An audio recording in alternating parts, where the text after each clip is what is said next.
নতুন এটা ৰেচিপি লৈ আপোনালোকৰ মাজলৈ আহিলোঁ। এতিয়া বাৰিষা দিন হৈছে, বাঁহগাজৰ ছিজন।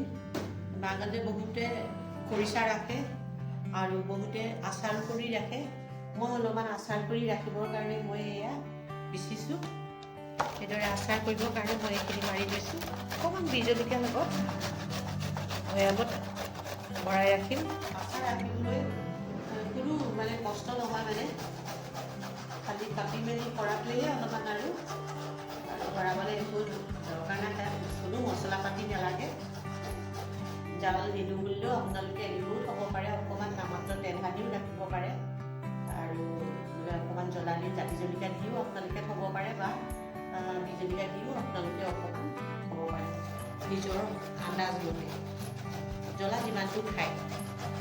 বাঁহগাজ মই পিহনাত পিহি ল'লোঁ আৰু নামাত্ৰ অকণমান হালধি দিছোঁ আৰু নিমখ অকণমান দিছোঁ। তাৰপৰা ইয়াতে অকণমান মাষ্টাৰ অইল দি সানিম আৰু এয়া অকণমান জ্বলা বেছি নিদিওঁ। ইয়াত অকণমান জলকীয়া দি সানি পিনে জাষ্ট এই সৰু সৰু বটলত এনেকুৱা ভৰাই দিম। এইবোৰ বটলবোৰ মই ভালকৈ ধুই মেলি বইল কৰি লৈছোঁ আৰু তাৰপিছতে এনেও গৰৈ মাছৰ লগত বাঁহগাজ ভাজা খাবলৈ কিমান টেষ্টি হয় নহয় জানো। এয়া আনি থৈছোঁ। এইটো এটা প্লেন কৰি এইটো এটা ভৰাই ৰাখি দিম।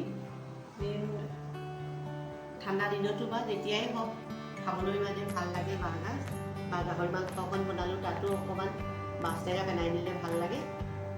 এয়া খৰিচা আচাৰ বনোৱা হৈ গৈছে। এতিয়া খৰিচাৰ ছিজন, এতিয়া বাঁহগাজৰ আপোনালোকেও বনাই ৰাখিব পাৰে। ভাতৰ লগত অকণমান লৈ খালে ভাল লাগে। লগত বীজ জলকীয়া দি দিছোঁ।